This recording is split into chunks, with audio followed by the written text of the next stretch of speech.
नमस्कार दोस्तों, स्वागत है आपका। अगर आप अपने जीवन में कुछ नया सीखना चाहते हैं तो चैनल को सब्सक्राइब जरूर कर लें। नमः शिवाय। समझा जाता है कि इस रंग की चूड़ियां और पर कपड़े पहनने से परिवार में खुशहाली बनी रहती है। दोस्तों, शास्त्रों में भगवान शिवा को योगी भी कहा जाता है। योगी होने से उन्हें प्रकृति की सुंदरता के बीच हरियाली में ध्यान लगाकर बैठना पसंद है।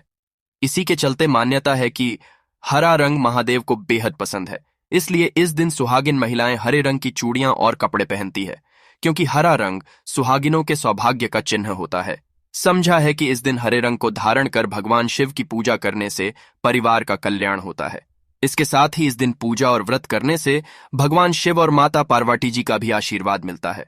दोस्तों, हरतालिका तीज सुहागिनों के लिए महत्वपूर्ण पर्व है। इस पर्व में महिलाएं पति की लंबी उम्र के लिए भगवान शिवा और माता पार्वती की पूजा करती है। साथ ही कुम्हारी कन्या भी मन चाहे वर की प्राप्ति के लिए यह व्रत रखती है। दोस्तों, धार्मिक शास्त्र के अनुसार इस दिन पूजा पाठ के बाद जो व्रती दान करती हैं उनकी मनोकामना जरूर पूरी होती है। वही दोस्तों, अगर इस दिन आप इन पेड़ों पर हरी चूड़ियां बांध देती हैं तो आपका दुर्भाग्य सौभाग्य में बदल जाएगा। कैसी भी आपकी गरीबी हो, कैसी भी आपकी परेशानी हो, कष्ट हो, तकलीफ हो, जीवन में जो समस्याएं चली आ रही हैं वह सारी समस्याएं समाप्त हो जाएगी। और केवल हरतालिका तीज के दिन ही अगर आप ये उपाय करती हैं और अगर इनमें से किसी भी वृक्ष पर बांधती है तो आपकी जन्म जन्मांतर की गरीबी भी मिट जाएगी और एक ही बार उपाय करने से आपकी हर मनोकामना पूर्ण हो जाएगी। तो दोस्तों, वह वृक्ष कौन से हैं और वह उपाय क्या है, आइए जानते हैं। दोस्तों, प्रथम वृक्ष है शमी का वृक्ष। शमी के वृक्ष के बारे में ध्यान से सुनिए। शमी का वृक्ष माता पार्वती एवं भगवान भोलेनाथ जी का मिश्रित रूप कहा जाता है। दोस्तों, शमी के वृक्ष को महेश्वर भी कहा गया है। हरतालिका तीज के दिन शमी के वृक्ष पर माता पार्वती और भगवान भोलेनाथ जी का वास समझा जाता है। हरतालिका तीज में संध्या काल के समय इस वृक्ष को छूने से सभी दोष कष्ट परेशानियां समाप्त हो जाती है। दोस्तों, हरतालिका तीज के दिन शामी वृक्ष की जड़ पर अगर कच्चा दूध ढाला जाए तो भगवान भोलेनाथ शीघ्र प्रसन्न होते हैं एवं माता पार्वती जी का खूब आशीर्वाद हासिल होता है। दोस्त, शमी का वृक्ष जिस घर में लगा होता है उस घर में कल्याण हो जाते हैं और सभी तरह के भौतिक सुखों की प्राप्ति होती है। तो दोस्तों, हरतालिका तीज के दिन शामी वृक्ष पर उमा महेश्वर का ध्यान करते हुए 2 जोड़ी हरी चूड़ी जरूर बांधे। ऐसा करने से सभी तरह के भौतिक सुखों की प्राप्ति होती है। और अगर आप शेमी के पत्ते भगवान भोलेनाथ के पूजन में उन्हें चढ़ाते हैं तो इससे आपके घर में माता लक्ष्मी जी स्वयं वास करने आते और महादेव खुद चलकर आपके घर में वास करते हैं और आपकी कैसी भी दरिद्रता हो, कैसी भी गरीबी हो, कैसी भी परेशानी हो, सब समाप्त हो जाती है। दूसरा वृक्ष है धतूरे का वृक्ष। दोस्तों, धतूरे का वृक्ष भगवान शिवा का रूप समझा गया है। यह वृक्ष पर स्वयं काल भैरव के अंश से उत्पन्न हुआ है, ऐसा समझा जाता है। दोस्तों, शिवालिंग पर धतूरे का पत्ता पुष्प चढ़ाने से राहु केतु के दुष्प्रभाव से बचे रहते हैं।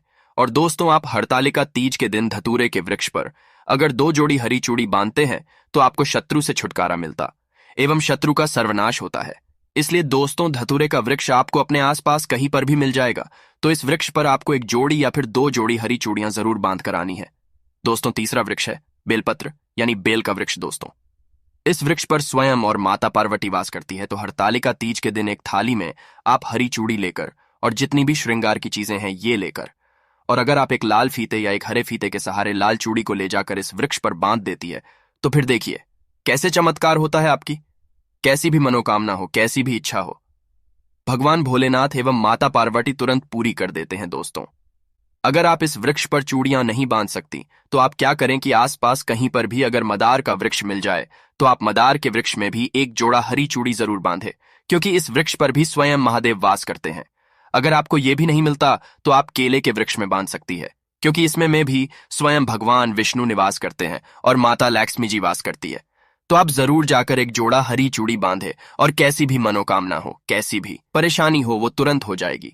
वही दोस्तों, इसके साथ ही यदि इस दिन आप हरतालिका तीज की व्रत कथा पढ़ते हैं या सुनते हैं तो आपकी हर तरह की मनोकामना तुरंत पूर्ण हो जाएगी। तो आइए आपको सुनाते हैं हरतालिका तीज की व्रत कथा। यह हरतालिका व्रत कथा शिवजी ने ही मां पार्वती को सुनाई थी। शिव भगवान ने इस कथा में मां पार्वती को उनका पिछला जन्म याद दिलाया था। हे गोवरा, पिछले जन्म में तुमने मुझे पाने के लिए बहुत छोटी उम्र में कठोर तप और घोर तपस्या की थी। तुमने ना कुछ खाया और ना ही पिया, बस हवा और सूखे पत्ते चबाए जला देने वाली गर्मी हो या कंपा देने वाली ठंड, तुम नहीं हटी ठाठी रही, बारिश में भी तुमने जल नहीं पिया। तुम्हें इस हालत में देखकर तुम्हारे पिता दुखी थे। उनको दुखी देखकर नारद मुनि आए और कहा कि मैं भगवान विष्णु के भेजने पर यहां आया हूं। वह आपकी कन्या की से विवाह करना चाहते हैं।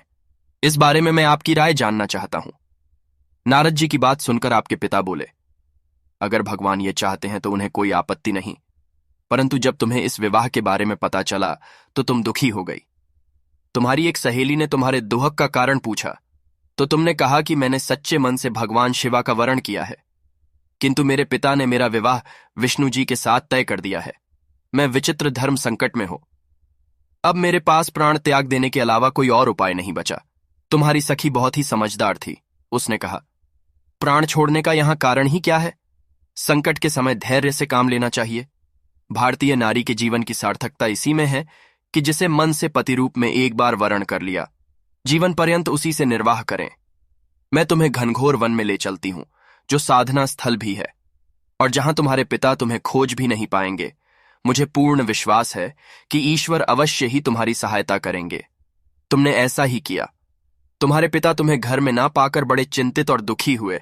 इधर तुम्हारी खोज होती रही, उधर तुम अपनी सहेली के साथ नदी के तट पर एक गुफा में मेरी आराधना में लीन रहने लगी। तुमने रेत के शिवलिंग का निर्माण किया। तुम्हारी इस कठोर तपस्या के प्रभाव से मेरा आसन हिल उठा और मैं शीघ्र ही तुम्हारे पास पहुंचा और तुमसे वर मांगने को कहा। तब अपनी तपस्या के फलीभूत मुझे अपने समक्ष पाकर तुमने कहा, मैं आपको सच्चे मन से पति के रूप में वरण कर चुकी हूं। यदि आप मेरी तपस्या से प्रसन्न होकर यहां पधारे हैं तो मुझे अपनी अर्धांगिनी के रूप में स्वीकार कर लीजिए। तब तथास्तु कहकर मैं कैलाश पर्वत पर लौट गया। उसी समय गिरिराज अपने बंधु बांधवों के साथ तुम्हें खोजते हुए वहां पहुंचे। तुमने सारा वृतांत बताया और कहा कि मैं घर तभी जाऊंगी अगर आप महादेव से मेरा विवाह करेंगे। तुम्हारे पिता मान गए और उन्होंने हमारा विवाह करवाया। इस व्रत का महत्व यह है कि मैं इस पूर्ण निष्ठा से करने वाली प्रत्येक स्त्री को मनवांछित फल देता हूं। इस पूरे प्रकरण में तुम्हारी सखी ने तुम्हारा हरण किया था, इसलिए इस व्रत का नाम हरतालिका व्रत हो गया। इस व्रत से जुड़ी एक मान्यता यह है कि इस व्रत को करने वाली स्त्रियां परवाटी जी के समान ही सुखपूर्वक प्रतिमन करके शिवलोक को जाती है। सौभाग्यवती स्त्रियां अपने सुहाग को अखंड बनाए रखने और अविवाहित युवतियां मन मुताबिक वर पाने के लिए हरतालिका तीज का व्रत करती है। इस दिन व्रत करने वाली स्त्रियां सूर्योदय से पूर्व ही उठ जाती है और नहाकर पूरा श्रृंगार करती है। पूजन के लिए केले के पत्तों से मंडप बनाकर गौरी शंकर की प्रतिमा स्थापित की जाती है। इसके साथ पार्वती जी को सुहाग का सारा सामान चढ़ाया जाता है। रात में भजन कीर्तन करते हुए जागरण कर 3 बार आरती की जाती है और शिवा पार्वती विवाह की कथा सुनी जाती है। इस व्रत के वृत्ति को शयन का निषेध है, इसके लिए उसे में भजन कीर्तन के साथ रात्रि जागरण करना पड़ता है। प्रातःकाल स्नान करने के पश्चात श्रद्धा एवं भक्ति पूर्वक किसी सुपात्र सुहागिन महिला को श्रृंगार सामग्री, वस्त्र, खाद्य सामग्री, फल, मिष्ठान एवं यथाशक्ति आभूषण का दान करना चाहिए। रेत के शिवलिंग बनाए हैं तो उनका जलाशय में विसर्जन किया जाता है और खीरा खाकर व्रत को संपन्न किया जाता है। वही दोस्तों, इस दिन राशि के अनुसार आपको यह काम जरूर करना चाहिए, जिसे से आपको भगवान भोलेनाथ और मां पार्वती की कृपा मेष राशि सिंदूर को सुहागिनों के सुहाग की निशानी समझा जाता है। मान्यता है कि हरतालिका तीज के दिन इसे भगवान शिव और उनकी पत्नी मां पार्वती की मूर्ति पर चढ़ाने से उनका आशीर्वाद मिलता है। वृषभ राशि, आप भगवान शिव और देवी पार्वती को पीले रंग के फूल चढ़ा सकते हैं। मान्यता है कि ऐसा करने से भगवान शिव के साथ मां पार्वती अपना आशीष प्रदान करती है। मिथुन राशि, मिथुन राशि की महिला हरतालिका तीज के दिन मां पार्वती को हरे रंग के वस्त्र और चूड़ियां चढ़ा सकती है। कर्क राशि, इस दिन आप भगवान शिवा को दूध और बेलपत्र चढ़ाकर उन्हें प्रसन्न कर अपने जीवन में बाधाओं से मुक्ति पा सकते हैं। सिंह राशि, हरतालिका तीज के दिन आप भगवान शिवा और देवी पार्वती को लाल फूल और मिठाई चढ़ा सकते हैं। मान्यता है कि ऐसा करने से भोलेनाथ प्रसन्न होते हैं। कन्या राशि, इस दिन आप भगवान शिवा और माता पार्वती के भक्तों को प्रसन्न करने के लिए उन्हें अलसी का भोग लगा सकते हैं। इसके अलावा अपने जीवन की बाधाओं को दूर करने के लिए हरतालिका तीज के दिन कलाई पर हरा धागा पहने। तुला राशि, आप भगवान शिवा और उनकी पत्नी देवी पार्वती को पंचामृत अर्पित कर सकते हैं। इसके अलावा आप कलाई पर पीला धागा पहन सकते हैं। वृश्चिक राशि, आप पूजा के दौरान भगवान शिवा और देवी शिवा और पार्वती का आशीर्वाद पाने के लिए उन्हें चमेली के फूल चढ़ा सकते हैं। धनु राशि, भगवान शिवा और माता पार्वती को जल के साथ चंदन का मिश्रण चढ़ाना शुभ समझा जाता है। मकर राशि, हरतालिका तीज के दिन आप भगवान शिवा को जल के साथ तुलसी के पत्ते भी चढ़ा सकते हैं। मान्यता है कि ऐसा करने से जीवन में खुशहाली आती है। कुंभ राशि इस दिन भगवान शिवा को सफेद फूल के साथ साथ नारियल भी चढ़ा सकते हैं। मान्यता है कि ऐसा करने से भगवान शिवा की कृपा होती है। मीन राशि हरतालिका तीज पर आप भगवान शिवा और माता पार्वती को सफेद रंग की मिठाई के साथ साथ दूध भी चढ़ा सकते हैं। दोस्तों, ये सुहाग पर्व है, इसलिए हरतालिका तीज पर स्त्रियों को 16 श्रृंगार कर पूजा करनी चाहिए। ऐसे में राशि अनुसार साड़ी और चूड़ियां पहनी जाए तो व्रती को दोगुना लाभ मिलता है। मेष राशि हरतालिका तीज के दिन मेष राशि की महिलाओं को लाल रंग की साड़ी पहननी चाहिए।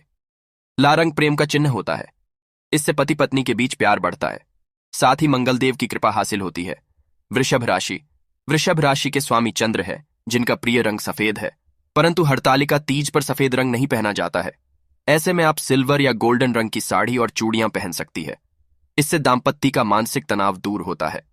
शिवा बेहद प्रसन्न होते हैं। मिथुन राशि का प्रतीकात्मक रंग हरा होता है। इस राशि की को हरतालिका तीज पर हरे रंग की साड़ी, सूट और चूड़ियां पहनकर पूजा करनी चाहिए। मान्यता है इससे परिवार में खुशियों का आगमन होता है। सुनी गोद जल्द भर जाती है। कर्क राशि पर भी चंद्रमा का प्रभाव होता है। ऐसे में इस राशि की स्त्रियां सिल्वर गुलाबी रंग के वस्त्र पहने, इससे शादीशुदा जीवन में मनमुटाव दूर होगा। जीवन साथी के साथ करीबी बढ़ेगी। सिंह सूर्य की राशि है। सूर्य का प्रिय रंग लाल नारंगी है। हरतालिका तीज पर सिंह राशि वाली महिलाएं यही रंग की साड़ियां और चूड़ी पहने मान्यता है। इससे पति और पत्नी के बीच सम्मान की भावना जागृत होती है। एक दूसरे के विचार मिलने लगते हैं। कन्या राशि वाली स्त्रियां सौभाग्य, सफलता और संपन्नता की प्राप्ति के लिए हरतालिका तीज पर हरे रंग की साड़ी और चूड़ी पहने। तुला राशि के लिए हरतालिका तीज पर गुलाबी सिल्वर रंग के कपड़े पहनना शुभ होगा। इससे सौंदर्य में निखार आता है। शुक्र की कृपा से पति पत्नी के बीच प्यार बढ़ता है। वृश्चिक राशि का स्वामी भी मंगल ग्रह है। आज के दिन इस राशि की महिलाओं के लिए लाल और मैरून रंग की साड़ी पहनना शुभ रहेगा। इससे आप दोनों का भाग्य योग्य होगा। धनु राशि वाली स्त्रियों को हरतालिका तीज पर पीला रंग पहनना चाहिए। इससे विवाह के योग बनते हैं और विवाहिता को सुखद दाम्पत्य का आशीर्वाद है। मकर राशि वालों के लिए काला रंग शुभ होता है, परंतु पूजा पाठ में काले रंग के कपड़े नहीं पहनते हैं। इसलिए आप आज के दिन नीले या फिर किसी भी गहरे रंग की साड़ी पहन सकती हैं। कुंभ राशि के भी स्वामी गृह क्षणी होते हैं, इसलिए इस राशि की महिलाएं भी नीले, बैंगनी, आसमानी रंग की साड़ी पहने। इससे पति को दीर्घायु का वरदान मिलेगा। नौकरी में तरक्की होगी। मीन राशि के स्वामी बृहस्पति है। ऐसे में आपको हरतालिका तीज पर पीली या नारंगी रंग की साड़ी और चूड़ियां पहनकर पूजा करनी चाहिए। इससे मां पार्वती की अनुकंपा हासिल होगी, मनचाहा वर मिलेगा। तो दोस्तों, आज की वीडियो में इतना ही। आशा करते हैं आपको वीडियो काफी अच्छी लगी होगी। वीडियो अच्छी लगे तो वीडियो को लाइक जरूर करें, चैनल को सब्सक्राइब जरूर करें। मिलते हैं अगले वीडियो में। धन्यवाद।